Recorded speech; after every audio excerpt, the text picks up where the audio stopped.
ਤਾਂ ਅੱਜ ਆਪਾਂ ਗੱਲ ਕਰ ਰਹੇ ਹਾਂ ਭਗਵਾਨ ਹਨੂਮਾਨ ਜੀ ਬਾਰੇ। ਹਿੰਦੂ ਧਰਮ ਵਿੱਚ ਇੱਕ ਬਹੁਤ ਹੀ ਸਤਿਕਾਰਿਤ ਸ਼ਖਸੀਅਤ ਨੇ ਉਹ। ਹਾਂਜੀ ਬਿਲਕੁਲ, ਸਾਡੇ ਕੋਲ ਕਈ ਸਾਰੇ ਲੇਖ ਤੇ ਹੋਰ ਜਾਣਕਾਰੀਆਂ ਉਹਨਾਂ ਦੇ ਜੀਵਨ, ਉਹਨਾਂ ਦੀ ਪੂਜਾ, ਮੰਦਿਰਾਂ ਤੇ ਸੱਭਿਆਚਾਰਕ ਮਹੱਤਤਾ ਬਾਰੇ। ਹਾਂ, ਤੇ ਕੋਸ਼ਿਸ਼ ਇਹੀ ਹੈਗੀ ਕਿ ਇਹਨਾਂ ਸਾਰੇ ਸਰੋਤਾਂ ਚੋਂ ਮੁੱਖ ਗੱਲਾਂ ਕੱਢੀਏ, ਸਮਝੀਏ ਕਿ ਹਨੂਮਾਨ ਜੀ ਕੌਣ ਸਨ, ਉਹਨਾਂ ਨੂੰ ਕਿਉਂ ਪੂਜਾ ਜਾਂਦਾ ਤੇ ਅੱਜ ਦੇ ਜ਼ਮਾਨੇ 'ਚ ਉਹਨਾਂ ਦੀ ਕੀ ਅਹਿਮੀਅਤ ਹੈ। ਬਿਲਕੁਲ, ਮਕਸਦ ਇਹੀ ਹੈ ਕਿ ਆਪਾਂ ਡੂੰਘਾਈ 'ਚ ਜਾਈਏ ਤੇ ਜਾਣੀਏ ਉਹਨਾਂ ਦੀ ਅਸਲ ਪਹਿਚਾਣ, ਪੂਜਾ ਦੇ ਕਾਰਨ ਤੇ ਅੱਜ ਵੀ ਉਹਨਾਂ ਦੀਆਂ ਸਿੱਖਿਆਵਾਂ ਕਿੰਨੀਆਂ ਰੈਲੇਵੈਂਟ ਨੇ। ਚਲੋ ਫਿਰ ਸ਼ੁਰੂ ਕਰਦੇ ਹਾਂ ਉਹਨਾਂ ਦੀ ਪਹਿਚਾਣ ਤੋਂ। ਸਾਨੂੰ ਦੱਸਿਆ ਗਿਆ ਕਿ ਉਹ ਪਵਨ ਦੇਵਤਾ ਯਾਨੀ ਵਾਯੂ ਤੇ ਮਾਤਾ ਅੰਜਨਾ ਦੇ ਪੁੱਤਰ ਸਨ। ਹਾਂਜੀ, ਇਸੇ ਕਰਕੇ ਉਹਨਾਂ ਦੇ ਕਈ ਨਾਂ ਨੇ, ਅੰਜਨੇ, ਮਾਰੂਤੀ, ਕੇਸਰੀ ਨੰਦਨ, ਵਾਯੂ ਪੁੱਤਰ ਵੀ ਕਹਿੰਦੇ ਨੇ। ਅੱਛਾ, ਤੇ ਉਹਨਾਂ ਦੇ ਗੁਣਾਂ ਦੀ ਗੱਲ ਕਰੀਏ ਤਾਂ ਵੇਖੋ, ਮੁੱਖ ਤੌਰ ਤੇ ਉਹਨਾਂ ਨੂੰ ਵਫਾਦਾਰੀ, ਬਹੁਤ ਡੂੰਗੀ ਭਗਤੀ ਤੇ ਬੇਅੰਤ ਤਾਕਤ ਦਾ ਪ੍ਰਤੀਕ ਮੰਨਿਆ ਜਾਂਦਾ ਹੈ। ਰਾਮਾਇਣ 'ਚ ਤਾਂ ਉਹਨਾਂ ਦਾ ਕਿਰਦਾਰ ਬਹੁਤ ਹੀ ਮੁੱਖ ਹੈ। ਹਾਂ, ਰਾਮ ਜੀ ਦੇ ਭਗਤ, ਮਾਤਾ ਸੀਤਾ ਨੂੰ ਲੱਭਣ ਤੇ ਛੁਡਾਉਣ 'ਚ ਉਹਨਾਂ ਦਾ ਬਹੁਤ ਵੱਡਾ ਹੱਥ ਸੀ। ਬਿਲਕੁਲ, ਪਰ ਸਿਰਫ ਤਾਕਤ ਹੀ ਨਹੀਂ, ਉਹਨਾਂ ਦੀ ਨਿਮਰਤਾ ਤੇ ਬਹਾਦਰੀ ਵੀ ਕਮਾਲ ਦੀ ਸੀ। ਇੱਕ ਸੰਤੁਲਨ ਸੀ ਦੋਵਾਂ 'ਚ। ਮੈਂ ਪੜ੍ਹ ਰਿਹਾ ਸੀ ਕਿ ਉਹਨਾਂ ਨੂੰ ਅਕਸਰ ਇੱਕ ਹੱਥ ਗਦਾ ਤੇ ਦੂਜੇ 'ਚ ਪਹਾੜ ਜਿਹਾ ਚੁੱਕ ਕੇ ਦਿਖਾਇਆ ਜਾਂਦਾ ਹੈ। ਉਹ ਸੰਜੀਵਨੀ ਬੂਟੀ ਵਾਲਾ ਪਹਾੜ ਹੈ ਨਾ। ਹਾਂਜੀ ਬਿਲਕੁਲ, ਇਹ ਉਹਨਾਂ ਦੀ ਤਾਕਤ ਤੇ ਨਾਲ ਹੀ ਇਲਾਜ ਕਰਨ ਦੀ ਸ਼ਕਤੀ ਦੋਵਾਂ ਨੂੰ ਦਰਸਾਉਂਦਾ ਹੈ। ਤੇ ਇਹ ਵੀ ਕਿ ਉਹ ਆਪਣਾ ਰੂਪ ਬਦਲ ਸਕਦੇ ਸੀ, ਛੋਟਾ ਵੱਡਾ ਹੋ ਸਕਦੇ ਸੀ ਤੇ ਬਹੁਤ ਤੇਜ਼ੀ ਨਾਲ ਉੱਡ ਵੀ ਸਕਦੇ ਸੀ। ਹਾਂ ਬਿਲਕੁਲ ਸਹੀ, ਇਹ ਸ਼ਕਤੀਆਂ ਰਾਮਾਇਣ 'ਚ ਬਹੁਤ ਕੰਮ ਆਈਆਂ। ਪਰ ਇੱਕ ਹੋਰ ਦਿਲਚਸਪ ਗੱਲ ਹੈ ਕਿ ਉਹਨਾਂ ਦਾ ਜ਼ਿਕਰ ਸਿਰਫ ਰਾਮਾਇਣ ਤੱਕ ਹੀ ਨਹੀਂ ਰੁਕਦਾ। ਮਹਾਭਾਰਤ ਵਿੱਚ ਵੀ ਇੱਕ ਘਟਨਾ ਆਉਂਦੀ ਹੈ ਜਿੱਥੇ ਉਹ ਭੀਮ ਨੂੰ ਮਿਲਦੇ ਨੇ ਤੇ ਆਪਣੀ ਅਸਲ ਤਾਕਤ ਦਾ ਅਹਿਸਾਸ ਕਰਵਾਉਂਦੇ ਨੇ। ਅੱਛਾ, ਇਹ ਤਾਂ ਨਵੀਂ ਗੱਲ ਪਤਾ ਲੱਗੀ।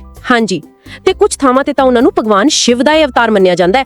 ਇਸ ਨਾਲ ਉਹਨਾਂ ਦਾ ਕੱਦ ਹੋਰ ਵੀ ਉੱਚਾ ਹੋ ਜਾਂਦਾ ਹੈ। ਫਿਰ ਤਾਂ ਸਮਝ ਆਉਂਦੀ ਹੈ ਕਿ ਲੋਕ ਉਹਨਾਂ ਦੀ ਪੂਜਾ ਇੰਨੀ ਸ਼ਰਧਾ ਨਾਲ ਕਿਉਂ ਕਰਦੇ ਨੇ। ਹਾਂ, ਪੂਜਾ ਦਾ ਮੁੱਖ ਮਕਸਦ ਕੀ ਹੁੰਦਾ ਹੈ ਸਰੋਤਾਂ ਮੁਤਾਬਿਕ? ਵੇਖੋ, ਲੋਕ ਉਹਨਾਂ ਅੱਗੇ ਅਰਦਾਸ ਕਰਦੇ ਨੇ ਤਾਕਤ ਲਈ, ਆਸ਼ੀਰਵਾਦ ਲਈ, ਬੁਰੀਆਂ ਨਜ਼ਰਾਂ ਤੋਂ ਬਚਣ ਲਈ ਤੇ ਖਾਸ ਕਰਕੇ ਜੀਵਨ ਦੀਆਂ ਮੁਸ਼ਕਲਾਂ ਦੂਰ ਕਰਨ ਲਈ। ਮੁਸ਼ਕਿਲਾਂ ਜਿਵੇਂ ਕੋਈ ਸਿਹਤ ਦੀ ਸਮੱਸਿਆ ਹੋਵੇ, ਪਰਿਵਾਰਕ ਕੋਈ ਦਿੱਕਤ ਹੋਵੇ ਜਾਂ ਫਿਰ ਮਨ 'ਚ ਕੋਈ ਡਰ ਜਾਂ ਚਿੰਤਾ ਹੋਵੇ, ਤਾਂ ਹੀ ਤਾਂ ਉਹਨਾਂ ਨੂੰ ਸੰਕਟ ਮੋਚਨ ਕਹਿੰਦੇ ਨੇ। ਸੰਕਟ ਮੋਚਨ ਯਾਨੀ ਸੰਕਟ ਹਰਨ ਵਾਲੇ। ਹਾਂਜੀ, ਤੇ ਮੰਗਲਵਾਰ ਤੇ ਸ਼ਨੀਵਾਰ ਦੇ ਦਿਨ ਉਹਨਾਂ ਦੀ ਪੂਜਾ ਲਈ ਬਹੁਤ ਖਾਸ ਮੰਨੇ ਜਾਂਦੇ ਨੇ। ਅੱਛਾ, ਤੇ ਹਨੂਮਾਨ ਚਾਲੀਸਾ, ਉਹਦਾ ਜ਼ਿਕਰ ਤਾਂ ਹਰ ਪਾਸੇ ਹੁੰਦਾ ਹੈ। ਹਾਂ, ਹਨੂਮਾਨ ਚਾਲੀਸਾ ਜਿਹੜੀ ਸੰਤ ਤੁਲਸੀਦਾਸ ਜੀ ਨੇ ਲਿਖੀ ਸੀ, ਉਹ 40 ਛੰਦਾਂ ਦਾ ਇੱਕ ਬਹੁਤ ਹੀ ਸ਼ਕਤੀਸ਼ਾਲੀ ਪਾਠ ਹੈ। 40 ਛੰਦ? ਹਾਂਜੀ, ਲੋਕ ਬਹੁਤ ਪੜ੍ਹਦੇ ਨੇ ਇਸ ਨੂੰ।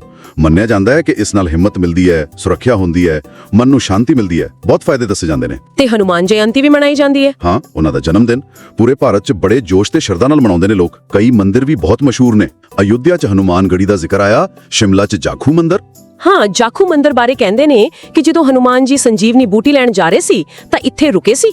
ਉੱਥੇ ਬਾਂਦਰ ਵੀ ਬਹੁਤ ਹੁੰਦੇ ਨੇ ਜਿਨ੍ਹਾਂ ਦਾ ਲੋਕ ਆਦਰ ਕਰਦੇ ਨੇ। ਅੱਛਾ, ਪਰ ਇੱਕ ਹੋਰ ਮੰਦਿਰ ਦਾ ਜ਼ਿਕਰ ਬਹੁਤ ਖਾਸ ਹੈ। ਸਰੋਤਾਂ 'ਚ ਕਰਾਚੀ, ਪਾਕਿਸਤਾਨ ਦਾ ਪੰਚਮੁਖੀ ਹਨੂਮਾਨ ਮੰਦਿਰ। ਪਾਕਿਸਤਾਨ ਵਿੱਚ? ਹਾਂਜੀ, ਇਹ ਕੋਈ 1500 ਸਾਲ ਪੁਰਾਣਾ ਦੱਸਿਆ ਜਾਂਦਾ ਹੈ ਤੇ ਉੱਥੇ ਇਸ ਨੂੰ ਰਾਸ਼ਟਰੀ ਵਿਰਾਸਤ ਦਾ ਦਰਜਾ ਮਿਲਿਆ ਹੋਇਆ ਹੈ। ਕਮਾਲ ਹੈ। ਤੇ ਉੱਥੋਂ ਦੀ ਮੂਰਤੀ ਬਾਰੇ ਕਹਿੰਦੇ ਨੇ ਕਿ ਉਹ ਸਵੈੰਭੂ ਹੈ, ਯਾਨੀ ਆਪਣੇ ਆਪ ਪ੍ਰਗਟ ਹੋਈ ਹੈ। ਇਹ ਗੱਲ ਦੱਸਦੀ ਹੈ ਕਿ ਸ਼ਰਧਾ ਕਿਵੇਂ ਸਰਹੱਦਾਂ ਤੇ ਸਮਾਂ ਦੋਵਾਂ ਤੋਂ ਪਾਰ ਹੈ। ਬਿਲਕੁਲ, ਜੈਪੁਰ ਦਾ ਚਾਂਦਪੋਲ ਮੰਦਿਰ ਵੀ ਹੈ। ਹਾਂ, ਉਹ ਵੀ ਡਰ ਤੇ ਰੁਕਾਵਟਾਂ ਦੂਰ ਕਰਨ ਲਈ ਜਾਣਿਆ ਜਾਂਦਾ ਹੈ। ਇਹ ਤਾਂ ਹੋਗੀ ਇਤਿਹਾਸਿਕ ਤੇ ਧਾਰਮਿਕ ਗੱਲ, ਪਰ ਅੱਜ ਦੇ ਜ਼ਮਾਨੇ 'ਚ ਖਾਸ ਕਰਕੇ ਨੌਜਵਾਨ ਪੀੜ੍ਹੀ ਲਈ ਹਨੂਮਾਨ ਜੀ ਕਿੰਨੇ ਕੁ ਰੈਲੇਵੈਂਟ ਨੇ?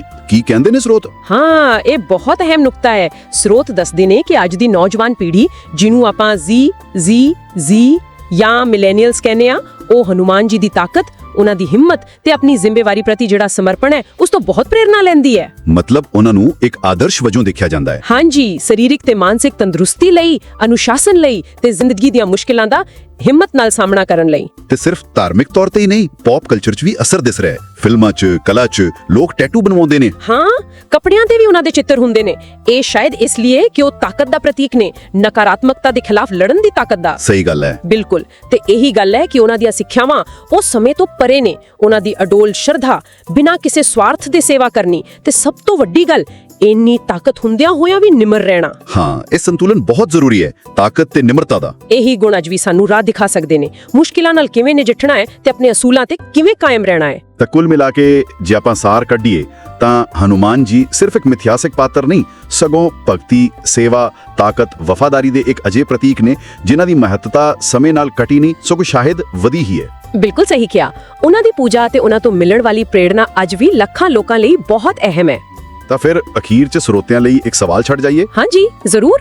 ਸੋਚਣ ਵਾਲੀ ਗੱਲ ਇਹ ਹੈ ਕਿ ਅੱਜ ਦੀ ਇਸ ਤੇਜ਼ ਰਫ਼ਤਾਰ ਤੇ ਕਈ ਵਾਰ ਅਨਿਸ਼ਚਿਤਤਾ ਵਾਲੀ ਦੁਨੀਆ ਵਿੱਚ ਭਗਵਾਨ ਹਨੂਮਾਨ ਦੀ ਅਟੁੱਟ ਸ਼ਰਧਾ, ਉਹਨਾਂ ਦੀ ਬੇਮਿਸਾਲ ਤਾਕਤ ਤੇ ਨਾਲ ਹੀ ਉਹਨਾਂ ਦੀ ਡੂੰਗੀ ਨਿਮਰਤਾ, ਇਹ ਗੁਣ ਸਾਨੂੰ ਆਪਣੀਆਂ ਨਿੱਜੀ ਤੇ ਕੰਮਕਾਜੀ ਜ਼ਿੰਦਗੀ ਦੀਆਂ ਚੁਣੌਤੀਆਂ ਦਾ ਸਾਹਮਣਾ ਕਰਨ ਤੇ ਆਪਣੇ ਮੁੱਲਾਂ ਤੇ ਡਟੇ ਰਹਿਣ ਲਈ ਕੀ ਸਿਖਾ ਸਕਦੇ ਨੇ?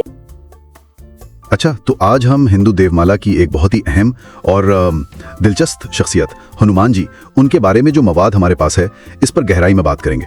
हमारे पास कुछ मज़ामीन हैं, मंदिरों की मालूमात हैं और कुछ सकाफती तज्जिए भी हैं। बिल्कुल, और हमारा मकसद यही है कि इन जराए को देखते हुए हनुमान जी की शख्सियत को समझें, उनकी क्या अहमियत है, उनसे जुड़ी रिवायतें क्या कहती हैं, खास तौर पर उनकी जो गैर मामूली ताकत है और वो जो अकीदत है, इस हवाले से। तो सबसे पहले उनकी शनाख्त और इब्तिदा को देखते हैं।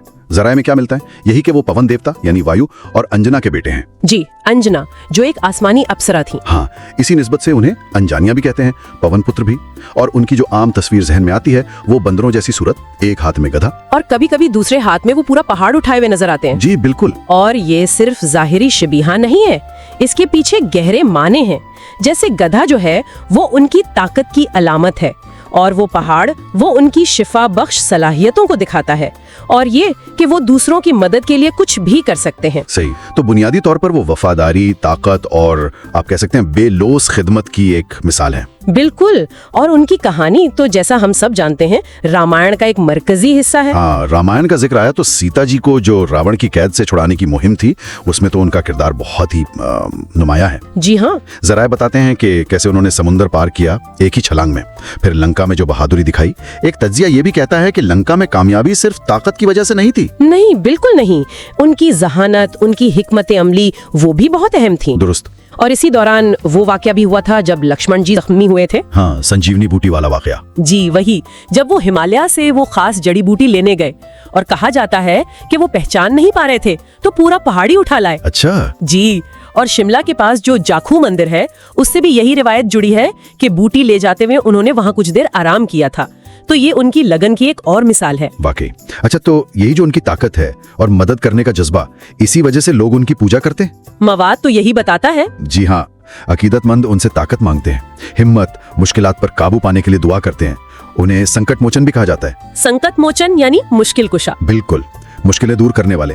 और बुरी ताकतों से हिफाजत के लिए, सेहत के मसाइल, यहाँ तक के जहनी परेशानियों जैसे डिप्रेशन या खौफ, उनसे निजात के लिए भी उनसे मदद मांगी जाती है। और मंगल और हफ्ते के दिन खास तौर पर उनकी पूजा के लिए अहम माने जाते हैं ना। जी, ये दिन खास हैं। और हनुमान चालीसा का विर्द करना, जो तुलसीदास की लिखी हुई है, वो एक बहुत आम अमल है। जरा कहते हैं कि इससे अकीदतमंदों को ताकत मिलती है, सुकून मिलता है। पूजा की बात हुई तो कुछ मंदिरों का भी जिक्र है इन जराए में, जैसे अयोध्या में हनुमानगढ़ी। जी, जो एक ऊंची जगह पर है, राम जन्मभूमि के नजदीक है, काफी अहमियत है उसकी। हाँ, और वहाँ से शहर का नजारा भी खूबसूरत है। और एक बहुत ही दिलचस्प बात कराची, पाकिस्तान के पंचमुखी हनुमान मंदिर के बारे में भी है। अच्छा, पाकिस्तान में? जी हाँ, जराए बताते हैं कि ये कोई 1500 साल पुराना मंदिर है और सिंध हुकूमत ने इसे कौमी विरसा भी करार दिया है। ये तो बड़ी बात है। और सबसे खास बात ये है कि वहाँ जो मूर्ति है हनुमान जी की 5 चेहरों वाली, वो स्वयंभू मानी जाती है, यानी वो खुद से जाहिर हुई है, किसी ने बनाई नहीं। वाह, यानी खुद से जाहिर शुदा। ये तो वाकई गैर मामूली बात है ना? अच्छा, अब आज के दौर में आते हैं। क्या हनुमान जी की शख्सियत, उनकी तालीमात आज भी मुतालिका है?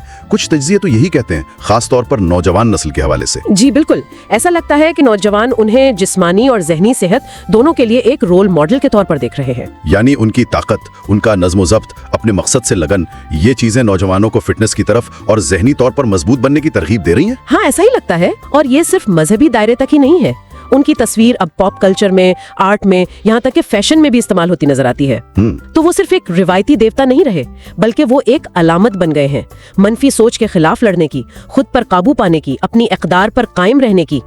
उनकी कहानियों में जो आजिज़ी और बहादुरी का इम्तिजाज है ना, वो आज भी लोगों को मुतासिर करता है। तो खुलासा ये हुआ कि हनुमान जी की विरासत आज भी जिंदा है।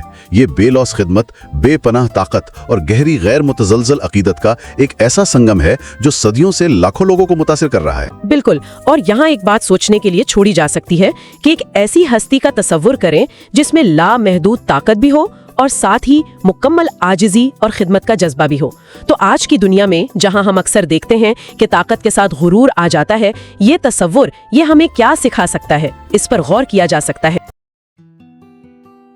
नमस्ते दोस्तों, क्या आप जानते हैं कि हम सब के अंदर एक ऐसी सुपर पावर छिपी है जो हर मुश्किल को पार कर सकती है? क्या आपने कभी सोचा है कि सच्ची ताकत और हिम्मत का स्रोत क्या है?